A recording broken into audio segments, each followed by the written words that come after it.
Hi, my name's Hannah and welcome to this beginner series. In this video we're going to be breaking down the warrior poses. So these are standing poses that we use quite generally in lots of physical yoga practices. In the more dynamic styles that we see, they're often used. So there's warrior 1, warrior 2 and warrior 3, and we'll be going through those together in this video. We'll be breaking it all down so that you feel as confident as you can in your own body and your own practice. Ready to move forward. So we're going to start at the top of the mat, and we're actually going to begin with warrior 3. So this one is a balancing pose, and for this one you might need some blocks, so I would have them to hand just in case. If you're quite confident with balancing on one leg, you might not need them, but they're always good to have to hand just in case, I think. So for this one we're going to grab our blocks. We're just going to place them to the top of the mat, about hip width apart, or shoulder width apart really. And these are going to be support for the hands. We're going to start standing though, and we're going to use our right leg as the standing leg for this first side. So let's come onto the ball of our left foot so that we're shifting some weight over to the right side. Whenever we come into a balance, we want to make sure that we've got a focus point just in front of us. So a little spot on the ground just in front of you that's non-moving that you can keep your gaze on. In yoga we call this our drishti, so our focus point. But this is going to help us to balance. So we're grounding down through that right foot, and then we're going to start to lift our left leg up towards the sky. From here we'll begin to lengthen our left leg out behind us. And the shape that we're trying to create in warrior 3 is kind of like a capital T shape. So there's a line from the crown of the head and down the body and out through that left foot.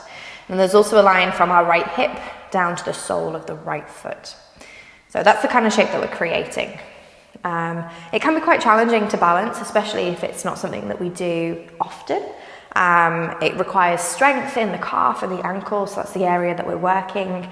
And so you might find that as you come into the pose, actually it's quite beneficial to pop the hands down onto blocks. Of course, if you haven't got blocks, you could use books. Just stack them up to a similar height, and that will give you the same effect. If you are quite confident in balancing, then you could lift the hands away, maybe bring them together at heart center, and that might feel quite comfortable. I quite like to have my hands on my hips here, but if you wanted to really challenge yourself in this pose, then we're going to reach the arms out in front of us, bicep by ears. I don't often see people doing that because it is quite challenging to do. But yeah, so the arms can reach out in front. One of the things I see quite often in this pose is the hips. So the hips are meant to be square in this shape. So left hip is in line with the right hip. They're pointing down towards the mat. I always think if you think of the hips like headlights, where would they be shining? We want to make sure that they're both shining down towards the mat here, but quite often you'll see, so on this side it'll be the left hip, the hip of the extended leg lifts.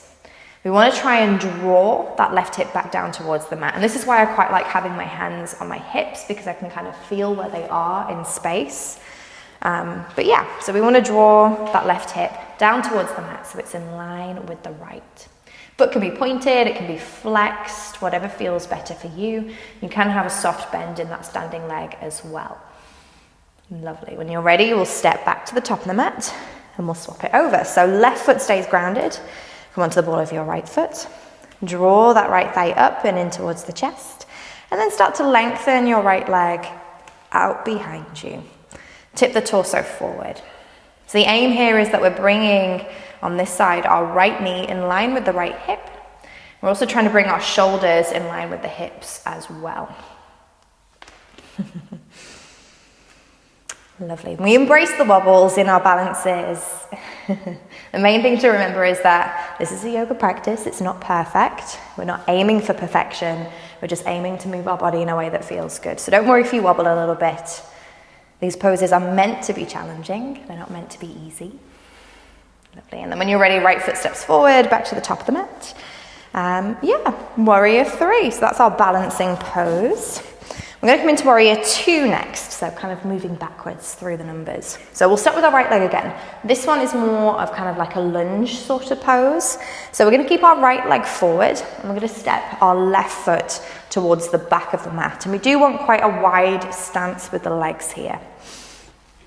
Right toes are going to stay pointing to the top edge of the mat. Left toes are going to turn out slightly. So you can have the toes pointing to the long edge of the mat if you want to, or we can turn the toes slightly in if that's more comfortable. But we are going to face the side of the mat now, the long edge. I'm just going to turn around so that you can see. This pose is a strengthening pose, so we're working into strengthening our front leg here. And we'll start from the ground up, so we'll start with the feet. So those right toes are pointing forward, left toes pointing to the long edge. You'll hear quite often teachers cueing that the front heel of the foot should be in line with the back arch of the foot, which is the traditional alignment. However, it doesn't feel right for everyone. It's different for different bodies. But yeah, so you can have the arches lined up with that front heel. If you've got tighter hips, it can feel a little bit more comfortable to have your front heel in line with your back heel instead. But I wouldn't worry too much about that personally. So in this pose, not only are we strengthening, we're opening the hips. So we're opening our front right hip. And to do that, we want to make sure that we're pressing our front knee towards what is the back of the mat. The idea is that when you glance down, you should be able to see your big toe. If you can't see your big toe, it just means that you need to guide that right knee outwards a little bit more. As we do this, we want to think about grounding down through the outer edge of our left foot, and that's going to stop our left knee from rolling in and causing injury. And it also keeps the left leg strong here too. So engages that left leg a little bit more. We're going to sink low into the legs. Think about squeezing the navel in, tucking the tailbone under. We want to think about lengthening up through the spine. We're going to bring the arms to shoulder height here. So our focus point, or our drishti in this pose, is actually forward. It's our middle finger. Nice, and this is essentially the pose. Hands can always come to heart center if that's more comfortable. For most lunging poses, we can also bring the back knee down to the mat. So if we were going to take this variation, we'd come down onto the left knee. We'd have our left foot in line with the back long edge of the mat. We keep our right toes pointing forward. We'll start to bend and sink into that right leg. And it does a very similar thing. It just releases some of the load on that front leg. Again, arms can be at shoulder height or maybe to heart center. Perfect, but that's warrior two. Okay, we'll swap it over. So we're going to place our left leg to the top of the mat now. Right foot steps back. Exactly the same again, we want quite a wide stance with the legs here. We're aiming for that front knee to step directly above the front ankle. And the idea, the aim, is the direction that we're working in. We don't have to be there right now. But the aim is for that front thigh to be parallel with the ground. Bring the arms out to shoulder height. Think about lengthening up through the spine. Lovely. Remember to ground down through the outer edge of the back foot. That's quite an important one. Protects kind of the back knee. Lovely, opening up through that front hip. And then again, we can try the variation with the back knee on the mat. So bringing the right knee to the earth, allowing that right foot to come in line with the back long edge of the mat, and then sinking low into our left leg once more. Fabulous. Just working out kind of what feels best for you. It can change from day to day as well. You might find that some days having both knees lifted feels good, and on others we have to bring the knee down to the mat, and that's perfectly fine. But yeah, we'll come out of that one. So that one was warrior two, and then we're going to finish with warrior three, the final warrior. So for this pose, we're going to keep it's another lunge kind of variation of the pose. So we're going to keep our right foot forward, step our left foot to the back of the mat. So similar to warrior two, but this time we're going to stay facing the front of the mat. So we're going to pull our left hip forward so that it's in line and square with our right hip. So those left toes turn in a little bit more than in warrior two. And you might find that you have a slightly shorter stance in this pose. That's okay, that's not to worry. It's quite difficult to square off the hips in this pose, I find, personally, for me anyway. So you might find that it's a little bit more comfortable to widen the legs. So taking the right foot a little further out to the right and the left foot a little further to the left. And that's going to help to pull the left hip forward and square the hips off. Same as warrior two, we're grounding down through the outer edge of the back foot, squeezing the navel in, tucking the tailbone under, and then we're going to reach the arms up to the sky. Fabulous. So the hands can be at heart center in this one as well. They can even be on the hips, really, if that's more comfortable as well for you. Releases some of this strain on the shoulders. Nice. Perfect. Let's step our left foot forward to join our right foot, and we'll swap it straight over. So left foot's at the top of the mat. Right foot steps back. Perfect. So squaring off the hips, exactly the same again. I'm going to take my right foot out a little wider so that my right hip points forward. Again, you want to think about headlights. We want them both to point forward in this variation. Grounding down through the outer edge, reaching the arms up to the sky, squeeze the navel in, sinking low into that front leg. Nice, and just breathe. Lovely. When you're ready, we'll step the right foot forward to meet the left foot back at the top of the mat, completing the warriors. So for our warriors, those are the main kind of poses. But there are some poses that we add on to. So warrior 2, we can reverse and come into a reverse warrior. And warrior 1, we can come into humble warrior. So we'll go through those in this video as well, as they are quite nice variations and they are often used in practices. So let's come back into warrior 2. Start with the right foot forward, left foot back. We're bending into that right knee. I'm going to bring the arms to shoulder height. And we'd come into warrior 2 if we were going to find reverse warrior. So we'll start where we are, and this can be done with the back knee lowered as well. We're actually going to take an inhale, start to reach towards the front of the room. So shifting your weight forward as you reach your right arm forward. Flip the right palm over.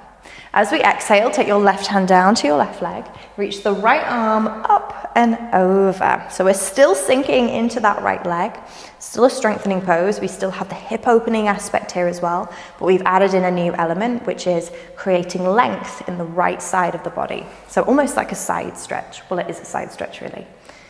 Nice. So this back arm is resting against our back leg, and what I often see is a lot of people putting loads of weight on that back leg, but really we should be able to lift the back arm away and still hold the shape. So there shouldn't be too much pressure, it's just kind of like a guide for us, a little bit of extra support. I also often see people's shoulders up by their ears. Again, we want to try and soften them away, creating space for the neck. And then one of the big ones in our side bends is we want to keep the chest lifted. So when the shoulder drops down, we're no longer really working into the side body. So we want to roll the top shoulder back and lift the heart. Fabulous, and that's our reverse warrior. That one's one of my favorites. But yeah, okay, let's swap the feet over. There we go. Left foot forward, right leg back. Same again, arms to shoulder height. Take an inhale, shifting forward. Flip that left palm over. Exhale, right hand, right leg. The left arm reaches up and over this time. Nice. So really reaching out through those left fingertips to create the length in the side body. Rolling the top shoulder back, lift the chest. Gaze can go up here if it feels good, or it can stay down. I prefer to take my gaze down in this pose. Nice. Lovely. Coming back up to warrior 2, step the back foot forward, and we'll meet back at the top of the mat. Nice. Okay, we're going to finish with humble warrior. So this one we're going to come back into warrior 1. So right foot forward, left foot back, but creating that kind of lunge shape with the back heel lowered, hips square. Rather than reaching the arms up to the sky, instead we're going to sweep the arms behind us, interlace the fingers. We're going to take a breath in to kind of prepare for this pose, and as we do this, we're going to send the fist backwards and down towards the heel of the back foot. So we're drawing the shoulders together, lifting the chest. As we exhale, lower the chest down towards your right thigh. Let the arms drop overhead. And you'll feel this working into the shoulders as well as strengthening that right leg. The temptation here is to let your right shoulder rest on top of your right knee. Really what we want to do is bring our right shoulder to the inside of the right knee. You could even start to press your shoulder into the knee and the knee into the shoulder to create a little bit of, just a little bit extra, a little bit more strength to the pose, a little bit of resistance, that's the word I was looking for. Think about pulling that back hip forward still. We still want the hips to be square here. Nice. And again, just breathe into these shapes. Lovely. Start to release the pose. Step the left foot forward to meet your right foot at the top of the mat, and we'll swap it over. Almost there now. So right foot goes back, left foot stays forward. Bending deeply into the front knee, sweep the arms behind you. Again, take that inhale to lift the chest, Then exhale to bow the chest towards your left thigh. Let the arms drop overhead. You want to let the head drop down towards the mat here as well, so relaxing the neck. Rounding down through the outer edge of that back foot as you pull that back hip forward. Lovely, really nice, well done. Start to lift the chest, step forward. We'll make our way back out of Humble Warrior. Well done, perfect. So that was our warrior poses. We've worked on kind of breaking down the poses so that we feel a little bit more confident in our practice. Thank you for joining me today. Namaste.